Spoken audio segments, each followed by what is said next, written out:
Bonjour à tous. Chez Oleap, nous avons décidé de profiter du confinement pour vous faire une petite web démo sur Power BI.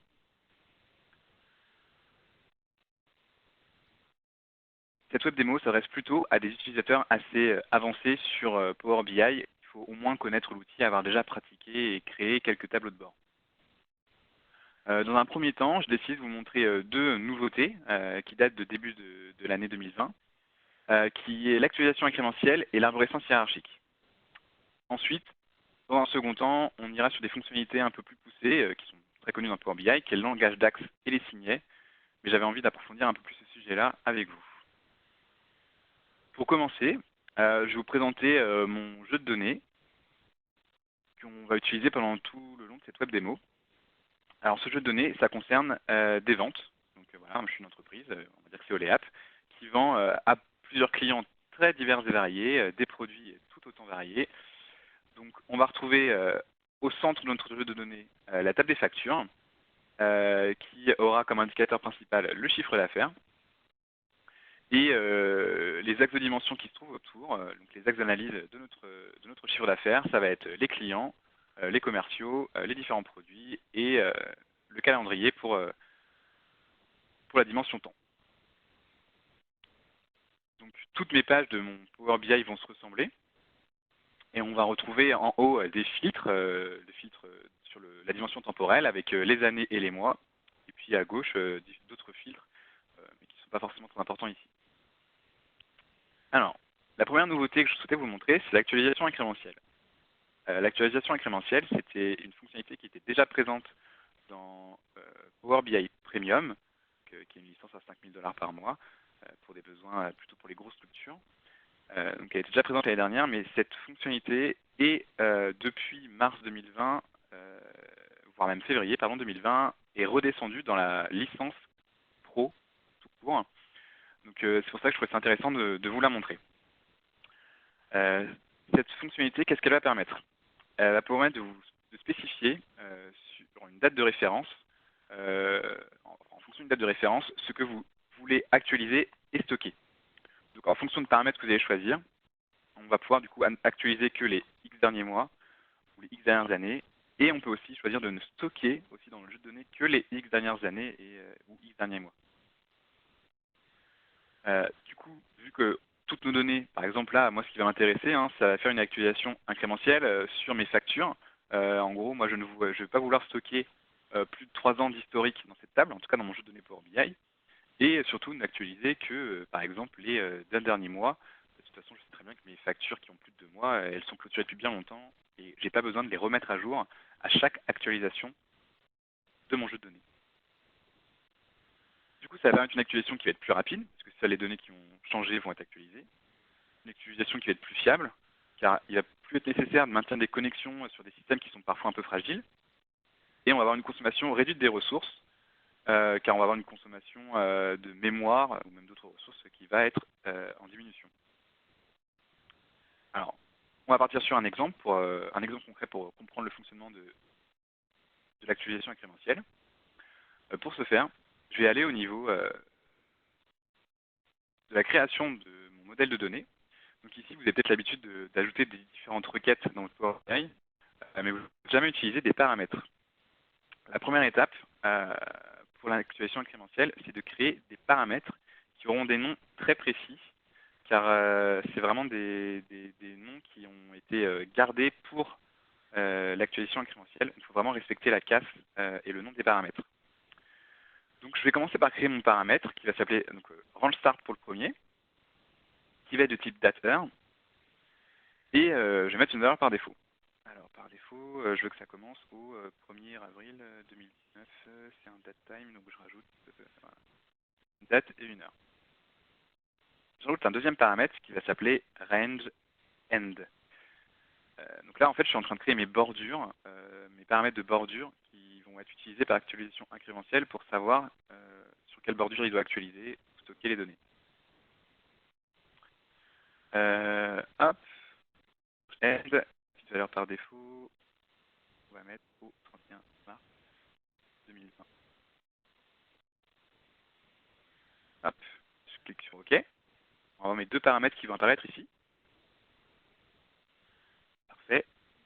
OK, donc maintenant j'ai créé mes deux paramètres. Il faut que je les relie à la colonne qui va contenir la date de référence que je veux utiliser pour l'actualisation incrémentielle. Moi, comme je vous l'ai dit, ça concerne ma requête des factures. Et même sur ma colonne date de facture, je veux venir utiliser ces petits paramètres.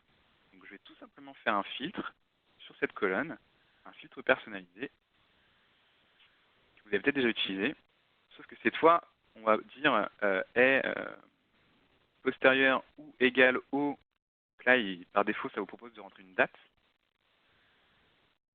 mais on peut venir ici sélectionner paramètres, et forcément là, il détecte bien qu'il y a des paramètres de type date, donc il vous propose tout de suite range start et range end. Hop, postérieur ou égal à mon range start, et antérieur au range head.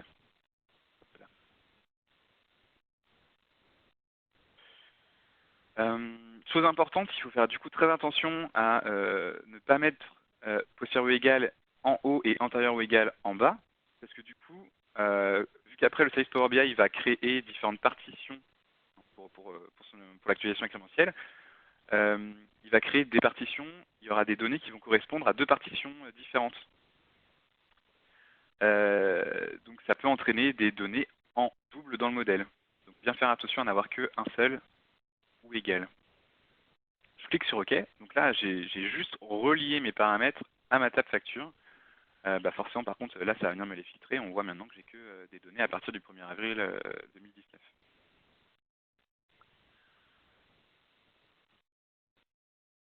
Je ferme cette partie-là. On en a terminé. Et maintenant, je vais venir utiliser les trois petits points au niveau de ma table. Alors, il faut que ça applique les modifications.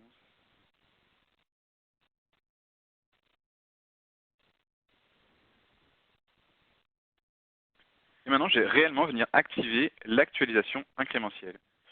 En venant cocher ici la petite option actualisation incrémentielle. OK.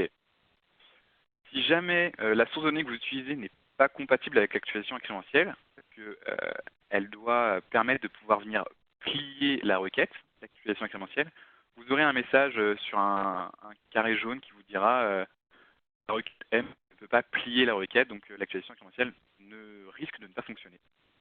Donc là, au moins, on voit que j'ai pas de message d'erreur, donc au moins, ça veut dire que oui, je peux bien utiliser l'actualisation incrémentielle, ma source de données me le permet.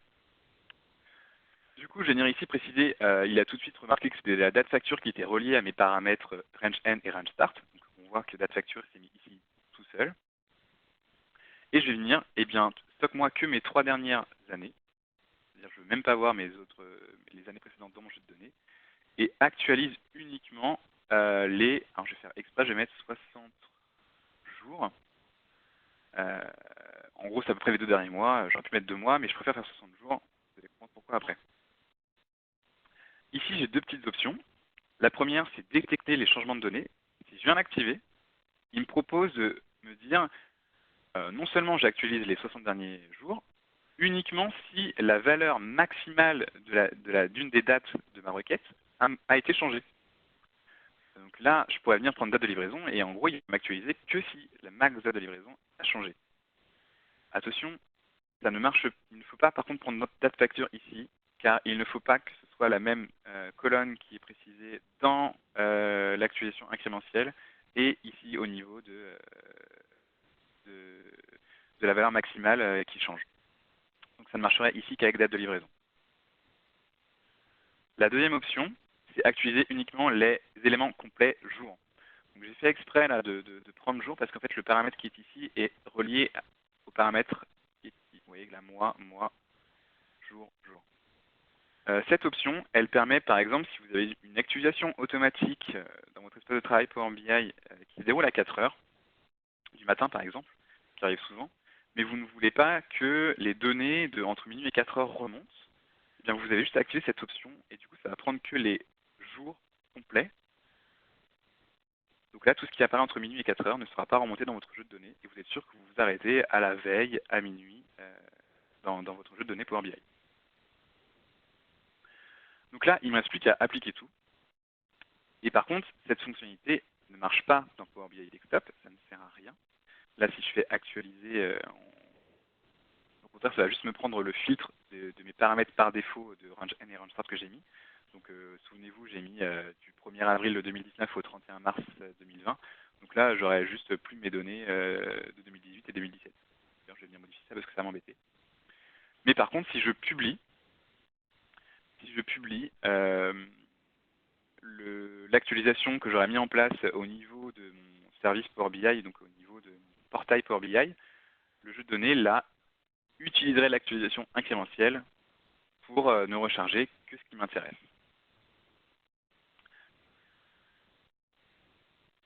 Voilà ce que j'avais à dire sur cette fonctionnalité. Alors, comme je vous le disais, ça va me déranger. Je vais tout de suite changer les valeurs par défaut. Là, je vous ai montré un exemple, mais ça prend vraiment en compte son Power BI Desktop, par contre, les valeurs par défaut que j'ai mis. Donc, un range. Hop. Voilà, ça devrait me suffire.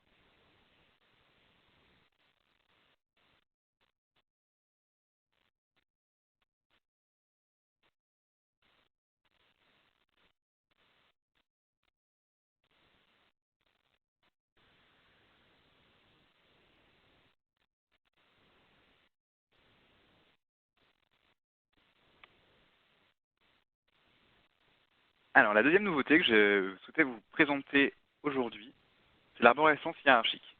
Mais tout d'abord, je vais faire une petite parenthèse. Je vais profiter de parler de l'arborescence hiérarchique pour vous parler d'une nouveauté qui est en préversion actuellement, une nouveauté qui se fait aussi au niveau du segment. Donc le segment, c'est la visualisation qui se trouve ici, hein, c'est un peu un type filtre, mais son vrai nom c'est segment, qui est très très utile parce qu'elle vous permet de filtrer vos tableaux de bord. Et la petite nouveauté de mars 2020, c'est que maintenant, là on peut voir que j'ai mis la première famille, je peux venir filtrer mes familles, etc. J'aurais pu afficher mon chiffre d'affaires pour que ça vous donne, hop, vous voyez bien que mon chiffre d'affaires s'actualise en fonction de ce que je clique. La nouveauté, c'est que maintenant, le segment en préversion, c'est une fonctionnalité qui est actuellement en préversion, supporte les hiérarchies. C'est-à-dire que ici, j'avais mis que je peux mettre qu'un seul champ dans mon visuel segment. Maintenant, je peux en mettre plusieurs. Donc là, je vais mettre, pour info, mes clients sont regroupés en familles de clients qui m'achètent, qui sont des entreprises plutôt d'hygiène, produits frais, etc. Et il y a une première famille, une deuxième famille, et puis voilà, la raison sociale, c'est directement mon client. Donc on peut voir que là, mon visuel s'est mis à jour pour supporter en plus les hiérarchies. Donc, si je déplie, on voit que sous autre activité, j'ai l'autre activité numéro 9, et mon client Oral B, du coup, m'achète des produits de type autre activité 9. Il n'y a pas de chiffre d'affaires qui est associé. Du coup, si je viens sélectionner, si je viens sélectionner une catégorie, ça va forcément sélectionner les sous-catégories qui la contiennent. Et sinon, je peux venir sélectionner directement une catégorie la plus fine. Donc ça, c'est une nouveauté en préversion. Alors si vous ne savez pas comment activer des nouveautés qui existent qu'en préversion, je vais vous montrer rapidement. Ça se passe au niveau de vos options.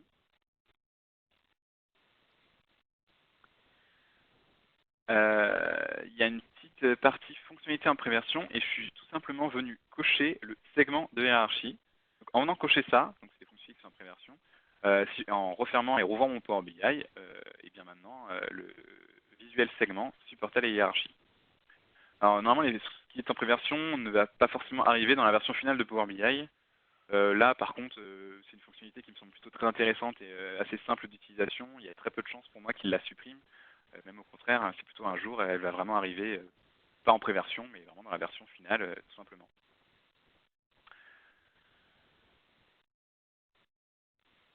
Voilà ce que j'avais à dire sur cette fonctionnalité-là. Alors, effectivement, il était possible de venir chercher des visuels qui avaient ce comportement dans le marketplace des différentes visuels accessibles. Mais moi, personnellement, en formation, l'outil est assez riche. Je m'embête pas à montrer aux personnes que je forme. Sinon, il y a tout ce visuel-là qui est intéressant, qu'on peut importer à partir du marketplace Microsoft. J'aime pas trop, je préfère utiliser uniquement des visuels de base. Donc voilà pourquoi cette fonctionnalité-là était pour moi intéressante. Mais comme je vous le disais, ce n'était pas la vraie nouveauté que je voulais vous montrer. La vraie nouveauté, c'est l'arborescence hiérarchique, qui est un nouveau visuel qui est maintenant par défaut. Alors je sais qu'il était en pré-version en fin d'année dernière, je ne sais plus quand est-ce qu'il est passé dans la version finale. Je ne sais plus si c'est aussi en fin d'année dernière ou c'est en début de cette année. Mais vous allez voir que c'est un visuel qui est très très riche et qui va vous permettre d'analyser vos données de manière assez puissante. Alors, pour commencer, rien de bien compliqué. Au niveau du visuel, on va venir chercher un champ à analyser. Voilà, moi, comme mon jeu de données ici concerne les ventes, je vais aller chercher mon chiffre d'affaires, parce que c'est toujours ça qui m'intéresse le plus, hein, c'est le chiffre d'affaires quand on parle des ventes. Hop, je vais supprimer, cliquer là. Donc on peut voir qu'en mars 2020, j'ai fait un chiffre d'affaires de 321 000 euros. Bon bah voilà, très intéressant. Je vais mettre dans l'autre case du visuel, dans les expliquer par, toutes les dimensions qui, je pense, peuvent me donner une nouvelle information sur l'analyse de mon chiffre d'affaires. Donc là, je vais mettre un peu tout et n'importe quoi, c'est pas important. Je vais mettre mes familles clients, même mon client carrément. Je vais mettre mon commercial, le dépôt, hop, et mes familles de produits. Voilà, c'est intéressant. Et est-ce qu'il est en stock? Donc ouais, j'ai mis plein de choses là dans l'expliquer par, mais rien ne s'est passé dans mon visuel, c'est normal. Maintenant, le visuel va me permettre en fait de décomposer mon chiffre d'affaires en fonction des dimensions que j'ai spécifiées. C'est-à-dire, moi, par exemple, j'ai envie de voir mon chiffre d'affaires par mes commerciaux. Qu'est-ce qu'ils ont fait? Je fais donc sur les 321 000, bon, je vois que Mercier a fait 39 000, alors que, hop, je descends, Moreau n'a fait que 4 479. Très bien, ça me donne une information. Et puis Mercier, c'est quoi ses clients qu'il a vendu le plus? Ah, bon, il a vendu Danone. Ok. Et qu'est-ce qu'il a vendu comme produit? Alors, des produits de la famille 20. Ça paraît pas forcément, jeu de données pas forcément très très propre. Mais voilà. Ça me donne déjà une information. Et surtout que voilà, j'ai plus qu'à cliquer et tout se met à jour en fonction de ce que je clique. Si je veux voir, maintenant je veux voir fort, je veux plus voir Mercier. Voilà, je clique sur fort, c'est Odalis, par exemple, il a fait 8 000, Honoré, il a fait 27 000. Puis c'est plutôt de la famille 20 qu'il a vendu aussi, etc. Donc ça, c'est déjà un outil qui vous permet d'analyser vos données de manière très rapide. On parcourt les différentes dimensions qu'on a spécifiées ici. Mais l'outil ne s'arrête pas là, parce que là, c'est moi qui suis venu décider quelles sont les dimensions que j'avais envie de voir. Mais ce n'est pas une obligation que ce soit moi qui décide quelles sont les dimensions à regarder. Donc là, je vais utiliser l'intelligence artificielle de Power BI et je vais dire, donne-moi la valeur la plus élevée. Et là, il va me dire, fonctionnement de base du visuel, il va me dire que sur toutes les dimensions, la valeur qui se rapproche le plus du total, en gros 321 000, c'est la valeur vraie de la dimension en stock qui te donne 320 000. Donc ça, c'est la valeur de toutes mes dimensions qui me donne le plus gros chiffre.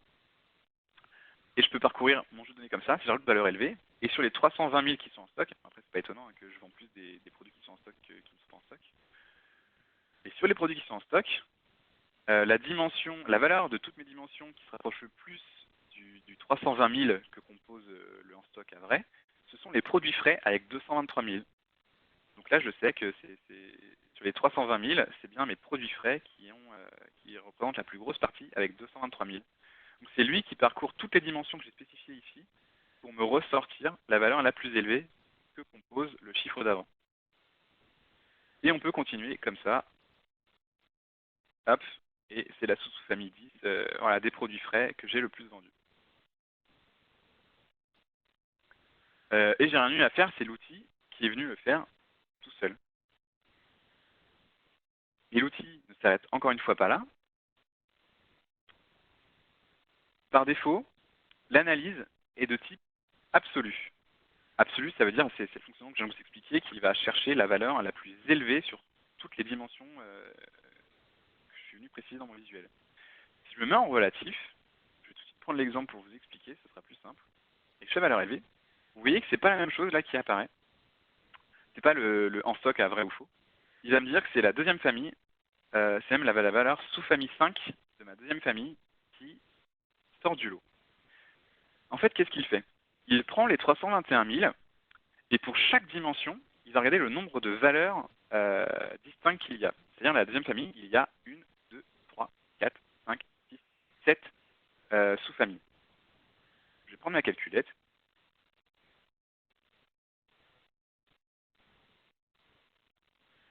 Si je fais 321 000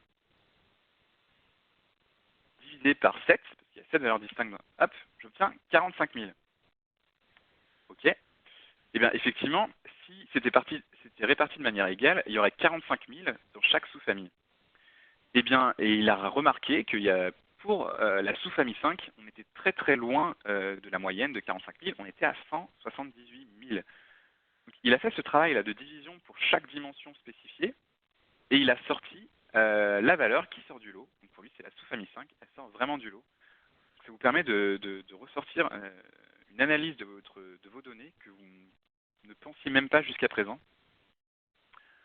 Hop, et je peux continuer et parcourir mon jeu de données, ainsi de suite. Donc là, il a refait le même travail sur les 178 000, il voit que la famille 20 sort du lot de la première famille, etc. Et là, on peut voir que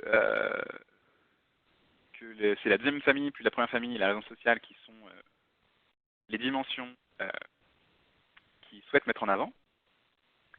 Si je change le contexte, si je change les fils qui sont en haut,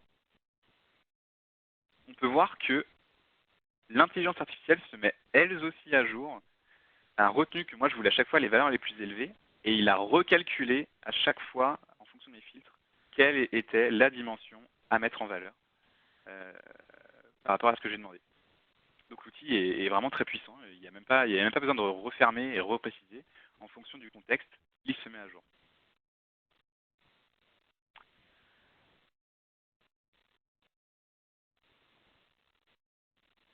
Voilà ce que je voulais vous montrer sur cette nouveauté. Bon, le dernier petit détail, c'est qu'on peut venir bloquer, si on bloque ce visuel, je bloque au moins les premières étapes de mon arborescence hiérarchique. Ça va être utile que pour lorsque je publie et que j'ai donné un accès que à des utilisateurs à mon rapport. Ils ne pourront pas venir modifier l'analyse, en tout cas les deux premières dimensions d'analyse. Ils pourront venir que jouer à partir d'ici. C'est utile que quand on publie. Voilà pour la deuxième nouveauté, arborescence hiérarchique, que je voulais vous montrer.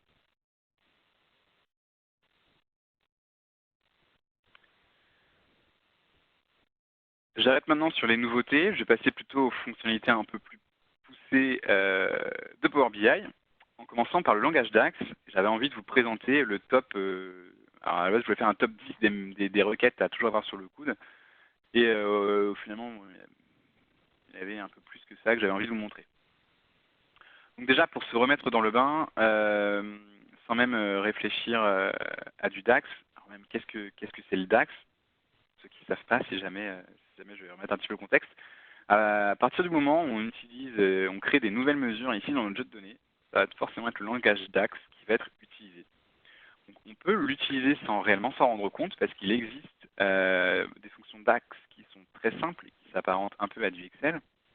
Si je prends par exemple les différents comptes ou comptes distincts qui va vous permettre de compter le nombre de valeurs ou compter le nombre de valeurs distinctes, qui donnent des résultats différents dans mon tableau. Ça, voilà, pour moi, ça s'apparente un peu à du Excel. C'est à la portée de tous et ça ne demande pas une formation DAX très poussée. Mais la première fonction que je voulais vous montrer, c'est la fonction divide. Pourquoi? Parce qu'elle est très très simple, pourtant elle fait juste une division entre deux mesures. Mais elle permet de faire la gestion de la division par zéro de manière beaucoup plus simple. Il n'y aura pas ici un message d'erreur si vous faites une division par zéro, il n'y aura pas un message d'erreur qui va apparaître dans le visuel. Ça va le gérer tout seul. Donc voilà, ça fait partie des petites fonctions simples qu'il faut y penser parce que vu que la division fonctionne, des fois on ne pense pas à l'utiliser, mais des fois elle peut nous simplifier la vie.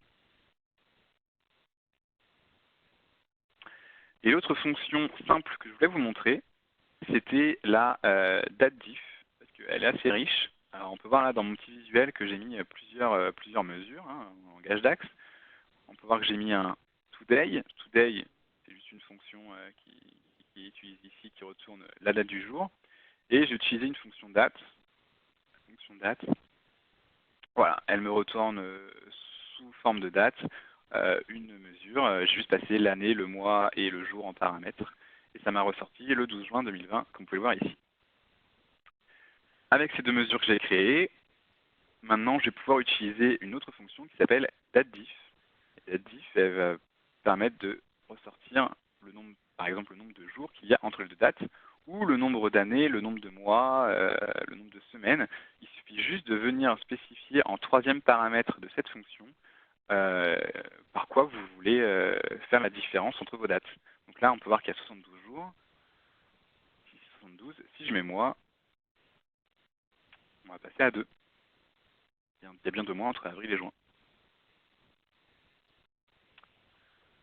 Voilà, donc ça c'était pour rentrer en douceur sur les fonctionnalités DAX un peu plus poussées. Si maintenant je passe à un deuxième niveau, on va utiliser tout ce qui est comparaison dans le temps.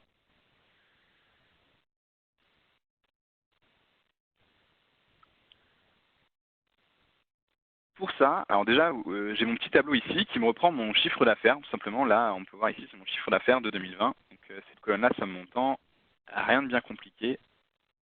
Hop, je l'ai mis où? Je l'ai mis dans maths. Hop, somme montant, ça va juste me sommer ma colonne montant de ma table facture. Donc ça, on va la regarder en colonne de référence, somme montant. Je vais vouloir maintenant comparer mon montant de 2020 avec le même montant que j'avais l'année dernière. Donc pour ça, je vais utiliser la fonction SamePeriodLastYear. Mais pour pouvoir utiliser la fonction SamePeriodLastYear, j'ai d'abord besoin d'utiliser une autre fonction qui s'appelle Calculate. Calculate, fonction DAX qui est très utilisée parce qu'elle permet de recalculer une mesure dans un autre contexte. Donc voilà les deux paramètres que cette fonction attend. Une mesure et le contexte dans lequel on veut recalculer cette mesure. Donc là, on retrouve mon somme montant acheté exactement comme ma colonne qui est ici. Et le contexte, j'utilise la fonction SamePeriodLastYear qui, elle, n'attend qu'un seul paramètre. Elle attend la colonne d'une table qui contient tous les jours de l'année, de toutes les années de mon jeu de données, sans trou dans la raquette. Hein, on veut bien tous les jours exhaustifs. Et juste avec ça, c'est elle qui va s'occuper de calculer, ok, bah, je te retourne cette mesure comme elle était, mais à un autre moment, à une autre période, l'année dernière. Donc on peut voir ici par exemple que là en mars 2020 selon mon contexte, j'ai fait 321 000 alors que l'année dernière j'avais fait 178 000. Pour vérifier que cette fonction fonctionne, je vais me placer en 2019. On peut voir que hop, mon montant de 2019 était 578 000. Et si je le mets en 2020, il devient le montant de SamePeriodLastYear, donc le montant de l'année dernière. Donc là, ma fonction fonctionne, il n'y a pas de problème. Du coup, je vous ai présenté la Calculate et SamePeriodLastYear. Une autre fonction qui va ressembler à SamePeriodLastYear, c'est Parallel Period. Parallel Period va être aussi utilisée avec la fonction Calculate, mais ce n'est pas la même fonction. Elle va attendre en paramètre. Hop, si je reprends l'aide syntaxique pour m'aider, elle va attendre un nombre d'intervalles et le type d'intervalle. Mais attention, cette fonction va retourner du coup dans la mesure vraiment la somme là, de mes montants sur une granularité mois. C'est-à-dire que là, je compare il y a 24 mois, donc il y a 2 ans. Donc là, on est bien sur en mars 2018, qui a 24 mois, j'ai fait 663 000. Malheureusement, si j'utilise le moins 2 ans, vous allez voir que le résultat va être différent parce que ça va me retourner ma mesure à la granularité année. Et donc du coup, bah, en fait, il y a 2 ans, c'était l'année 2018 en entier, et le SamePeriodLastYear va me retourner mon chiffre d'affaires de tout 2018. Donc voilà pourquoi elle permet plus de choses. Elle peut aussi parfois être plus compliquée. Des fois, c'est plus simple d'utiliser le moins 24 mois plutôt que le moins 2 années, en fonction de ce qu'on a envie de faire.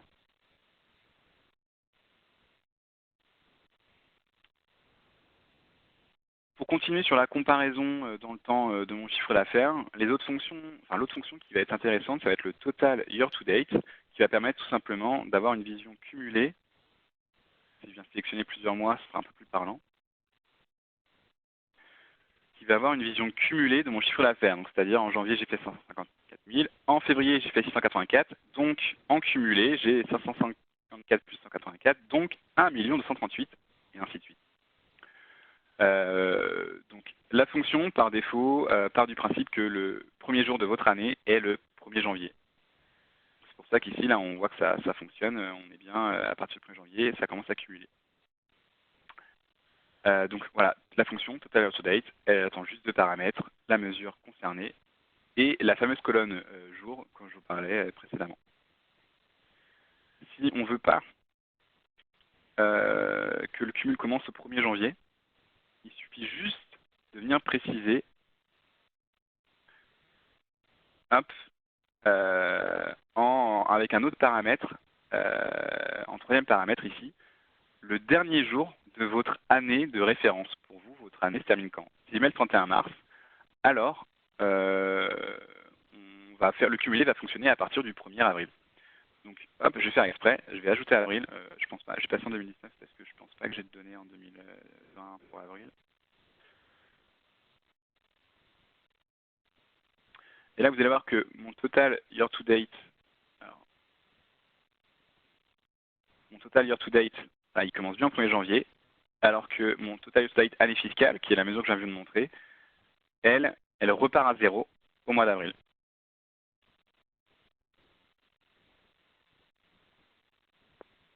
Voilà, ça c'est pour moi des formules DAX qui sont déjà un peu plus compliquées, mais c'est pas non plus très compliqué parce qu'on voit que Power BI fait tout le travail. On utilise Total Year to Date, on ne sait pas ce qu'il fait derrière, c'est lui qui va s'occuper de faire ce qu'on lui demande.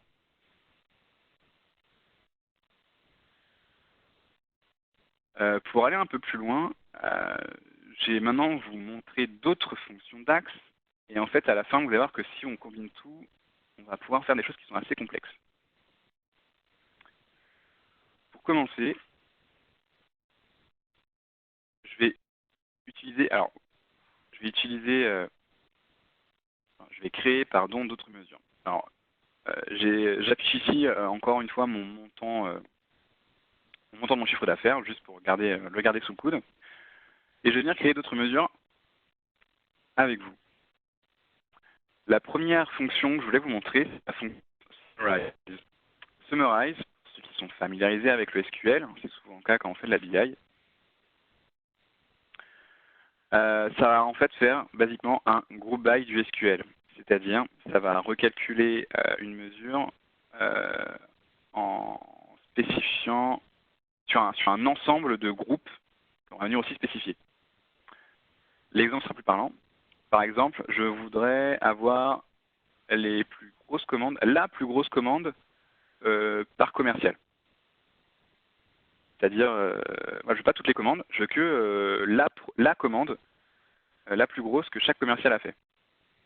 Donc pour ça, j'utilise la fonction Summarize qui attend comme paramètre pour commencer une table. Alors,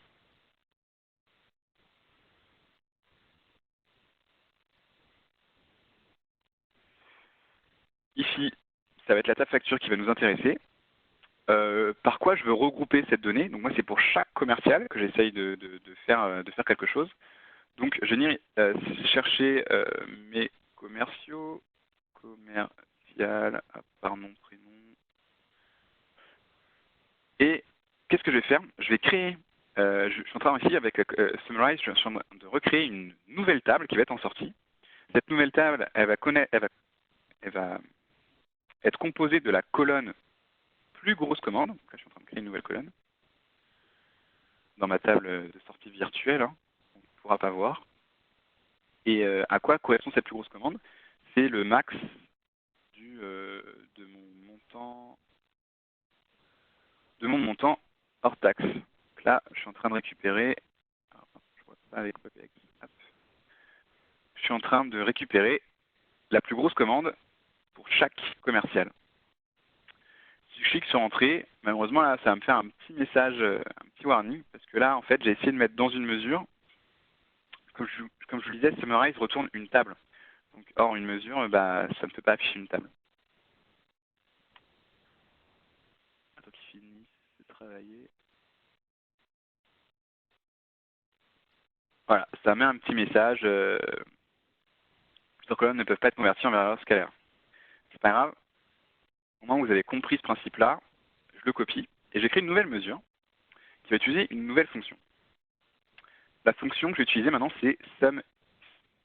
SumX, ça va faire la même chose qu'un sum classique, qui va sommer, sauf qu'elle va retourner la somme d'une expression, je vais passer un paramètre, et qui va être évaluée pour chaque ligne d'une table.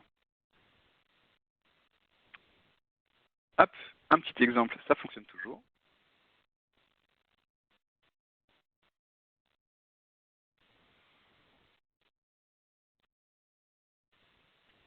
SumX qui va récupérer les plus gros, le CA des plus grosses commandes de mes commerciaux.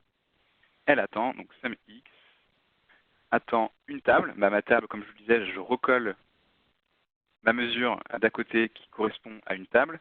Et l'expression, bah, c'est simple, hein, tu vas me faire une somme de ma colonne, plus grosse commande, que j'ai créée. Alors, ben non, je suis bête, pardon, excusez-moi, je mets juste plus grosse commande, parce que c'est justement le SumX qui veut dire qu'il va sommer la colonne que je viens de créer. Je ferme la parenthèse, et voilà. Déjà une requête DAX un peu plus compliquée, voilà, qui correspond peut-être à un besoin pas forcément très utile. Mais moi, j'ai envie de le faire. Hop, si je l'affiche ici,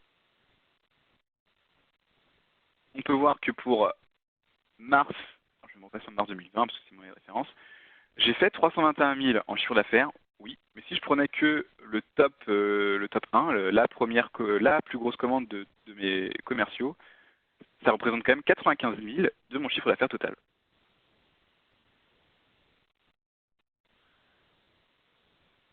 Il y a d'autres fonctions que je souhaitais vous montrer. Je vais me permettre aussi de les créer.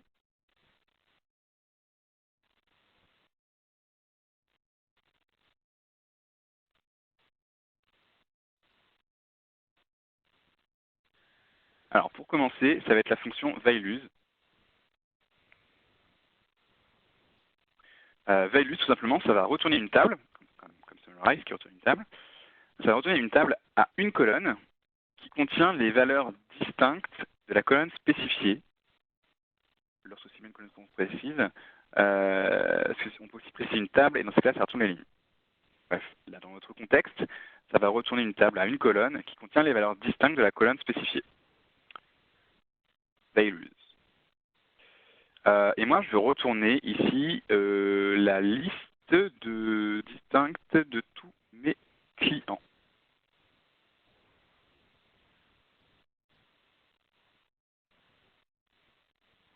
Les clients de ma table facture.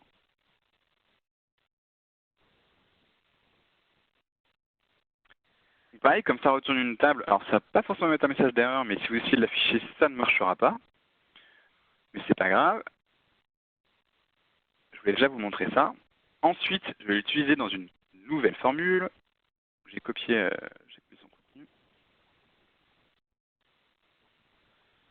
Et je vais utiliser une nouvelle fonction que je ne vous ai pas encore montrée jusque-là, qui est calculate mes tables cette fois. Et en fait, là, l'idée, c'est de récupérer ma liste de mes clients de 2019. Je vais le mettre en dur, mais en vrai, j'aurais pu aussi le mettre, vous allez voir. Alors, la fonction calculateTable, ça évalue une expression d'une table dans un contexte modifié par les filtres qui vont être spécifiés. C'est-à-dire, là, je vais recalculer mes valeurs distinctes que je récupère dans ma table facture, mais en fait, tu vas me les récupérer dans un autre contexte, qui est lorsque l'année est égale à 2019. Alors, chez moi l'année est en chaîne de caractères. C'est normal.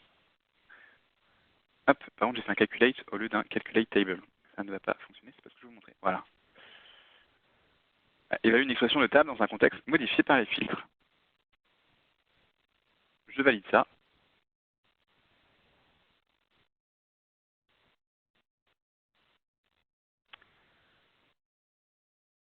Donc là, ça m'a évalué, ça me retourne du coup ma liste de mes clients, mais dans un contexte particulier qui est lorsque l'année 2019. Donc là, je suis toujours avec une table en sortie, donc ça va pas marcher, je vais pas pouvoir l'utiliser. Et je vais utiliser une autre fonction qui est assez simple, mais qui est très intéressante. Hop, alors pardon, j'aurais dû... Hop, j'ai perdu celle que je viens de créer. Je l'ai appelé Calculate Table, donc elle est tout en haut, pardon. Je copie ça. Et dernière étape, je viens créer ma mesure.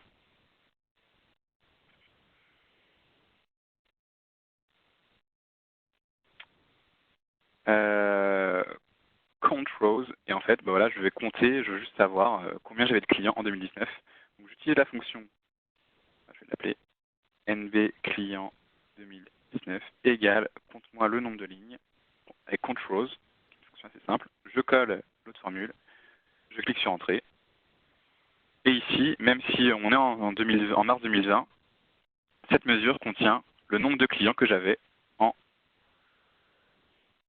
2019, c'est-à-dire 24.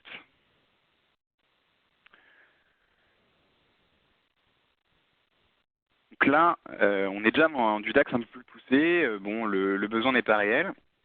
Mais ensuite, alors je ne vais pas rentrer dans le détail, mais à partir des requêtes que je viens de créer, en fusionnant toutes ces requêtes-là que vous avez vues, vous pouvez, par exemple, qui peut être intéressant sur un jeu de données des ventes, à partir de ma liste des clients, là je suis en 2020, je veux savoir les clients que j'ai gagnés, c'est-à-dire les clients qui sont présents en 2020 mais qui n'étaient pas présents en 2019, les clients qui sont restés, donc les clients que j'ai eus en 2019 et qui ont aussi fait des commandes en 2020, et aussi surtout les clients que j'ai perdus. Donc ça c'est par exemple là ici j'ai ma liste de mes 4 clients, c'est les clients qui m'avaient fait des commandes en 2019 et qui n'en ont fait 0 en tout cas pour l'instant en 2020. Je vous montre, ça s'appelle les taux d'attrition, hein, c'est le terme commercial. Le client gagné, par exemple, donc là j'ai une requête un peu plus compliquée, mais vous pouvez voir que ça utilise Calculatable, le values, comme je vous l'ai fait, le context et le summarize.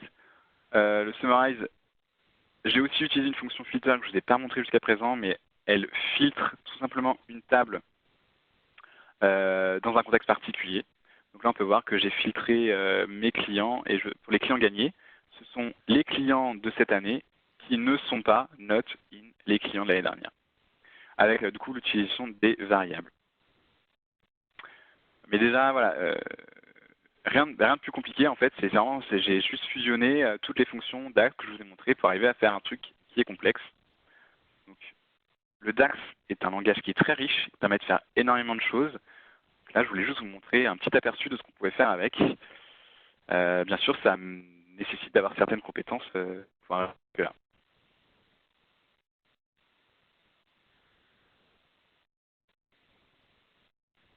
Alors, la dernière chose que je voulais vous montrer, c'est les signets. Alors, les signets, c'est quelque chose d'assez basique qu'on utilise beaucoup. D'ailleurs, la première utilité qu'on en a, c'est pour faire de la navigation entre les pages. Vous pouvez voir que j'ai fait des petits signets qui me permettent de naviguer entre mes pages. Ça, c'est l'utilisation assez basique qu'on en a. Déjà, j'en profite pour dire que c'est disponible en préversion sur la version de mars 2020. On n'aura bientôt plus besoin de signets pour naviguer entre les pages. C'est-à-dire que, alors pour utiliser les signets, par exemple à mon image, à cette image ici, j'ai lié une action de type signet qui m'envoie vers ma page langage DAX. On aura bientôt un nouveau type d'action qui s'appelle navigation entre les pages. Et on viendra en dessous sélectionner directement la page qui nous intéresse. C'est une nouvelle fonctionnalité qui est en préversion actuelle. Alors, j'ai pas pu l'activer parce que elle est sortie il y a vraiment moins de 2 semaines et j'ai pas mis à jour Power BI depuis plus de 2 semaines. Je pense que c'est une fonctionnalité qui va très rapidement arriver sur la version finale de Power BI. Du coup, moi, je voulais vous montrer une utilisation un peu plus poussée des signets, notamment qui va être liée avec les différents segments. Par exemple, ici, je suis venu créer un petit bouton remise à zéro. C'est-à-dire que là, si je mets dans un autre contexte, si je clique sur mon bouton remise à zéro, vous allez voir que je suis revenu dans mon contexte de mars 2020, qui est mon contexte d'aujourd'hui. Pour réussir à faire ça, rien de bien compliqué. J'ai déjà commencé par afficher mes volets signés, par mon volet signé.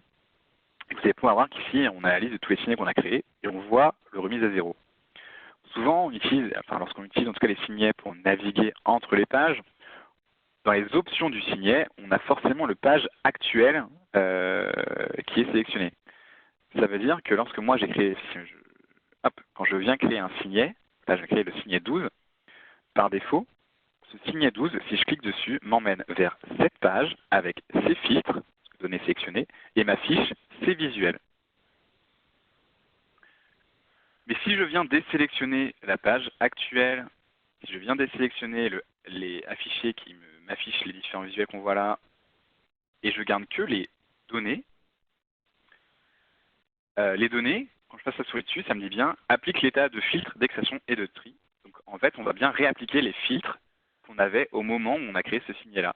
Donc là, le signet 12 contient bien mars 2020 en tant que contexte.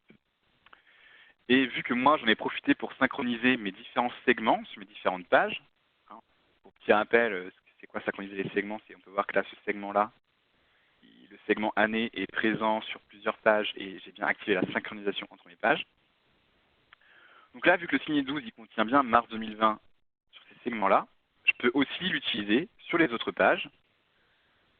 Vu que ça ne pointe pas vers la page où je l'ai créé, quand je viens cliquer là, alors je fais un exemple, 2017 juin, je clique sur signet 12, ça a bien gardé mon mars 2020, et donc je peux l'utiliser partout ce signet-là.